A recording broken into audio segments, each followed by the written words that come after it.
कर नीचे कुएं में उतारना था, उसने मटके में रस्सी बांधकर कुएं में उतार दिया। अब मटका भरकर आ रहा था और झूलते झूलते कुएं के अंदर टकराया, फूट गया। अब जो ऊपर आया वो मटका नहीं था, केवल पानी का मुंह था वो मटके का। अब उसने सोचा कि मटका तो मेरा फूट गया, सास पूछेगी कि कहाँ गया, तो उसने वो मटके का जो मुंह था उसको सिर पे रख लिया, क्योंकि मटका लेकर आई थी तो मटके का मुंह सिर पे रख के लेकर और पहुंच गई घर। सास ने पूछा क्यों री बेटा? जल भरने गई थी तो वो मटका कहाँ गया? तो सास से कहा कि वो तो मैं जल भर रही थी तो फूट गया। तो कहा कैसे फूट गया? तो कहा तू तो पानी भरने गई थी। तो कहा मटके का मुंह बांधा, कुएं में उतारा, टकराया, फूट गया। सास ने कहा तूने बाल्टी को नहीं बांध कर नीचे डाला था? तो कहा मैंने सोचा डायरेक्ट एक ही को भर लेती हूँ, बार बार भरूंगी जाएगा, इससे अच्छा एक ही में भरा जाएगा। फूट गया। सास ने कहा चल अगली बार तू अच्छे से संभल के लेकर आना। दूसरी बार फिर भेजा उसको। आपकी बार लेकर चली थी तो लेते लेते जब पानी भर कर लेकर आ रही थी तो उसके सिर में चल गई खुजाल। अब सिर पे जो मटका रखा था तो उसने कहा ये मटके को पड़ोसन को दे दूं। पड़ोसन बड़ी वृद्ध थी, संभला नहीं, मटका नीचे गिर गया, टुकड़े टुकड़े लेकर वापिस आ गई। अब जब टुकड़े टुकड़े लेकर वापिस आई और टुकड़े टुकड़े लेकर जब वापिस पहुंची, फिर सास ने पूछा क्यों मटका कहाँ गया? वो तो ये टुकड़े टुकड़े हो गए, फूट गए। अब आपसे हम पूछें, छत्तीसगढ़ की जीजियाँ और जितने भी मेरे जीजा हुन बैठे हैं, जगह जगह से आए हुए जीजिए जीजा बैठे, आपसे हम पूछें कि ईमानदारी से बोलो, एक बार मटका तोड़ दिया, 2 बार तोड़ दिया, 3 बार तोड़ दिया, 4 बार तोड़ दिया, फिर 5वीं बार सास तुम्हें पानी भरने भेजेगी क्या?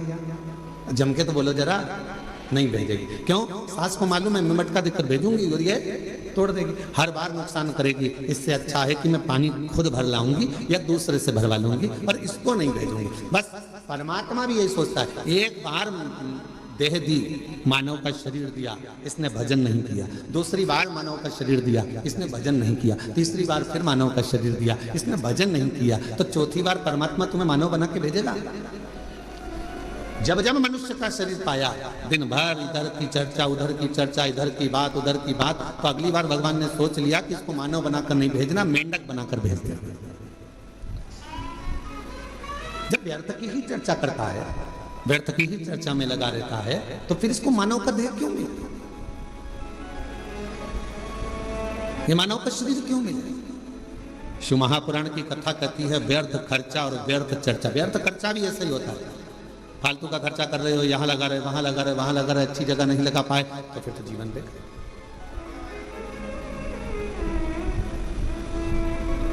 और मिलती है शिव नाम की दौलत कभी कभी, मिलती है शिव नाम की दौलत कभी कभी, होती है अपने भाग्य से शिव पुराण कभी कभी। ये प्रभु कृपा से ये मानव देह मिला है, प्रभु कृपा से ये कथा श्रवण करने को मिली है, प्रभु कृपा से ये दामोदर मास, ये कार्तिक का महीना मिला है, और प्रभु कृपा से आप और हम भगवान शंकर की पवित्र चर्चा करने के लिए, शिव चर्चा करने के लिए, शिव उपासना करने के लिए, शिव नाम लेने के लिए, ये कार्तिक के महीने में बैठकर भगवत भजन करने के लिए अपन यहाँ आए, भगवान शंकर की चर्चा करने के लिए अपन आए, शिव नाम लेने के लिए अपन आए। ये प्रभु कृपा से, ये भगवान की कृपा से। और बड़ी मुश्किल से तो मिली, और बड़ी मुश्किल से भगवत भजन मिला, बड़ी मुश्किल से भगवत नाम मिला, बड़ी मुश्किल से मानव का देह मिला, और बड़ी मुश्किल से ये मनुष्य शरीर प्राप्त हुआ, और उसको ऐसे ही गवा दे तो क्या मतलब था? वो कहते हैं ना, मैंने मानव जन्म तुझको ही इरा दिया, मैंने मानव जन्म तुझको ही इरा दिया, तू व्यर्थ गवाए तुम्हें क्या करूं, तू व्यर्थ गवाए तुम्हें क्या करूं। देखो हीरे जैसा शरीर दिया परमात्मा ने, ये शरीर प्रदान किया क्यों करा? कि मानव देह मिला है, मृत्यु लोक में जाना, थोड़ा भजन करना।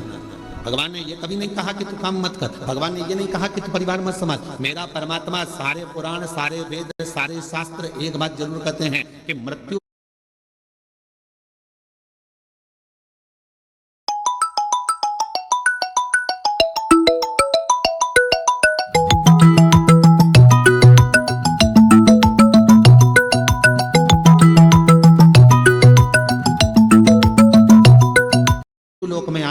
संसार में आए हो तो अपने परिवार को पालना भी पड़ेगा, पोषण भी करना पड़ेगा, संभालना भी पड़ेगा, नाते रिश्तों में रहना भी पड़ेगा, कुटुंब कबीले में भी रहना पड़ेगा, सबके साथ रहकर ये मानव श्रेष्ठ हो।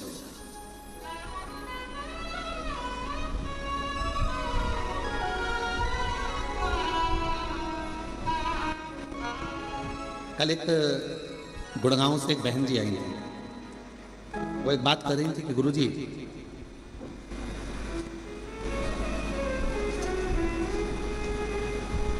मैं जहां रहती हूं उस गांव, उस सोसाइटी से शिवजी का मंदिर कम से कम 3 किलोमीटर दूर है। अब मैं रोज बेटे से कहूं कि मुझे तो 3 किलोमीटर दूर मंदिर लेकर जा, ले जाएगा क्या? अरे बोलो तो जम के। मैं अपने पति से कहूं कि तू 3 किलोमीटर दूर मुझे मंदिर लेकर चल, रोज रोज ले जाएगा क्या?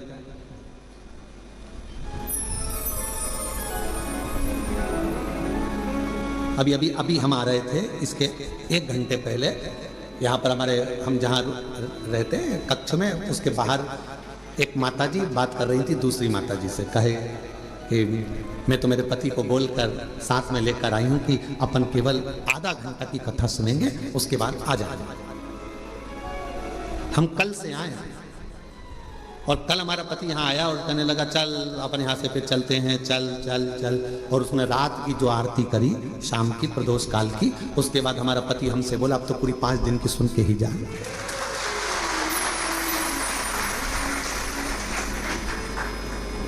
तो माता जी ने पूछा, नोएडा वाली ने कि गुरुदेव ये बताओ कि हम 3 किलोमीटर दूर ना बेटा लेकर जाए, 3 किलोमीटर दूर ना हमें हमारा पति लेकर जाए, 3 किलोमीटर दूर बिना मैं साधन के जा नहीं सकती, और नीचे उतर के इतनी ट्रैफिक में जाऊं और कुछ हो जाए, शरीर को कोई ठोकर मार जाए, टल्ला देकर चले जाए, शरीर में कष्ट हो जाए, तो फिर मंदिर कैसे जाऊं? अब आप बताओ, आप कहते हो सारी समस्या का हल 1 लोटा जल, अब ये समस्या भी मेरी मिटाओ, ये भी समस्या। अब तुम बताओ कि मैं जाऊं तो जाऊं कैसे? तो हमने कहा मां, शिव पुराण की कथा कहती है जब तक शरीर चले तब तक भगवान के मंदिर जाकर 1 लोटा जल चढ़ाओ, और जब तुम्हारा शरीर ही इतना भारी हो गया, चल नहीं पाती हो, जा नहीं पाती हो, तो फिर एक काम करो, अपने घर के अंदर जो शिवलिंग है उस शिवलिंग पर जल चढ़ाओ और बाबा से प्रार्थना करो कि मेरे इस जल को महाकाल राजा तू स्वीकार करना, मेरे इस जल को काशी विश्वनाथ तू स्वीकार करना, मेरे इस जल को बाबा वैद्यनाथ तुम स्वीकार करना, मेरे इस जल को हे कृष्णेश्वरनाथ तुम स्वीकार करना। करेगा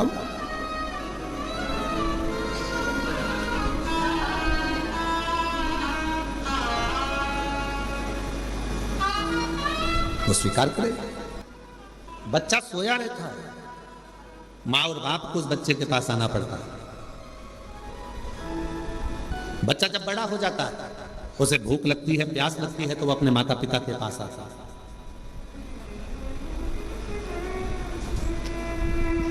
शिव महापुराण की कथा कहती है जब शरीर में कष्ट है, रोग समाहित हो गया, पूरा शरीर शिथिल हो गया, आप मंदिर नहीं जा सकते, तो एक काम करो, घर में जो शिवलिंग है उस पे जल चढ़ाकर आचमन करो।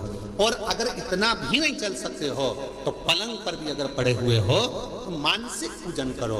आज मैंने भोलेनाथ जी को जल चढ़ा दिया है, बाबा मैंने आपका जल चढ़ा हुआ पी लिया है। श्री शिवाय नमस्तुभ्यं, श्री शिवाय नमस्तुभ्यं, श्री शिवाय नमस्तुभ्यं, श्री शिवाय नमस्तुभ्यं। बाबा मैंने जल चढ़ा दिया, बाबा मैंने आचमन कर लिया, पलंग पर पड़े हो, शरीर नहीं चल पा रहा, आप अपने कमरे से निकल भी नहीं पा रहे हो, कहीं जा भी नहीं पा रहे हो, तो भी उस शिव को याद करो, उसका भजन करो, उसका स्मरण करो। तुम नहीं जा सकते तो क्या हुआ, तुम्हारे भक्ति के बल से एक दिन कुबेरेश्वर बाबा तुम्हारे दरवाजे तक जरूर पहुंचेगा, तुम्हारे घर तक जरूर पहुंचेगा। आप जाओ, तेरे मंदिर में आना मेरा काम है और मेरी बिगड़ी बनाना तेरा। तेरी चौखट तक मैं आ ही गया, मुझे दर्श दिखाना तेरा। हम शिव के करीब हमें पहुंचे। जरूरी नहीं कि आप मंदिर तक जाएंगे, जरूरी यह है कि आपका विश्वास, आपकी दृढ़ता, आपकी श्रद्धा, आपका भरोसा एक ना एक दिन मेरे कुबेरेश्वर बाबा को तुम्हारे घर तक लेकर जरूर आएगा, तुम्हारे दरवाजे तक जरूर आएगा। और मैंने तेरे ही भरोसे बाबा, तेरे ही भरोसे हवा बिछ उड़ती जावांगी बाबा, डोल छड़ीना में कटी जावांगी। भोले मैं तेरी बदन, शंभु में तेरी बदन, हवा बिछ उड़ती जावांगी बाबा, डोल हर तो छड़ीना में कटी जावांगी। आप थोड़ा इंतजार करो, वो आएगा, दुख मिटाएगा।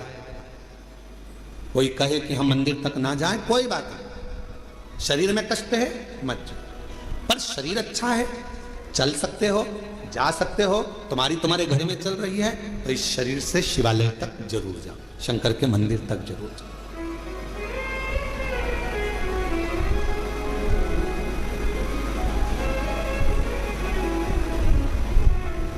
उसके द्वार तक पहुंचने का प्रयास जरूर करो। शिव महापुराण में एक देवराज नाम के ब्राह्मण की कथा आती है, जिसको आपने बारंबार व्यासपीठ से श्रवण किया। वो देवराज जो कभी भगवान के मंदिर नहीं गया, वो देवराज जो कभी शिवालय नहीं गया, वो देवराज कभी जो शंकर की आराधना में नहीं लगा, कभी नहीं गया, ना उसने आराधना करी, ना कभी साधना करी। चोरी का धन लिया, एक पर नारी के कहने पर स्त्री के कहने पर, जिससे वो प्रेम करता था, जिससे वो स्नेह करता था, उस नारी के कहने पर रानी के गले का हार चुराकर वो लेकर अपनी उस जिससे प्रेम करता था उसको देने के लिए जाना, और शरीर में पड़ गया ताप, बुखार, इतना ताप पड़ा कि उससे सहन नहीं हुआ कि मुझे ठंड लग रही है, बहुत ठंड लग। कहां जाओ? शिवालय था, और टूटे से शिवालय में एक दीवार से दुबक कर बैठ गया। अब उसको क्या मालूम कि अंदर एक कोई विद्वान ब्राह्मण बैठा हुआ है और वो शिव महापुराण का पाठ कर रहा है, शिव महापुराण को श्रवण करा रहा।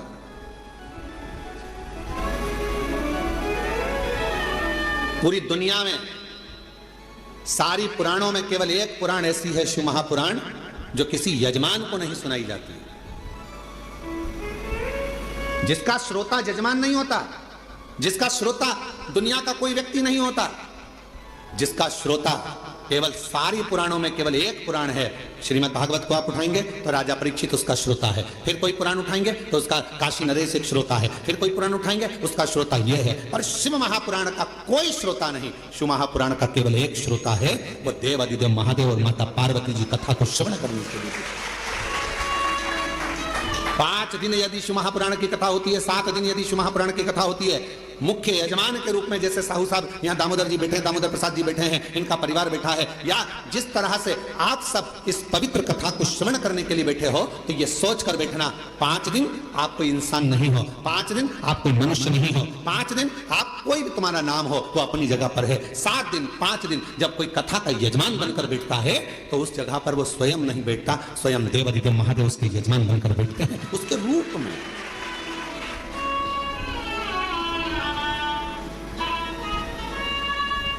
जितने कथा के पंडाल में बैठे हो, जितने कुबेरेश्वर बाबा की धरा पर, कंकर शंकर की भूमि पर तुम जहां बैठे हो, चाहे तुम्हें जहां छांव मिल गई, तुम जहां जाकर बैठ गए, तुम कहीं पर भी बैठकर कथा को श्रवण कर रहे हो, समझ लेना कि आप कोई साधारण नहीं हो। मेरा शंकर आपके रूप में कथा को श्रवण करने के लिए बैठा है, शिव महापुराण की कथा सुनने के लिए बैठा है। और कोई पुराण होती तो हम कह देते कि इस पुराण का यजमान ये है, उस पुराण का यजमान वो है, पर शिव महापुराण की कथा जब चंचुला देवी ने अपने पति बिंदुक के लिए कराई और चंचुला देवी जब पुराण कराने के लिए पहुंची तो स्वयं देवऋषि नारद ने कह दिया कौन सी पुराण कराना है। तो देवऋषि नारद ने पूछा चंचुला देवी से, तुम कौन सी पुराण कराना चाहते हो? तो कहा शिव महापुराण। देवऋषि नारद कहने लगे इस पुराण का तो वक्ता और श्रोता ये दोनों ही कठिन है। श्रीमद् भागवत का वक्ता मिलना सरल है। अब तो शिव महापुराण के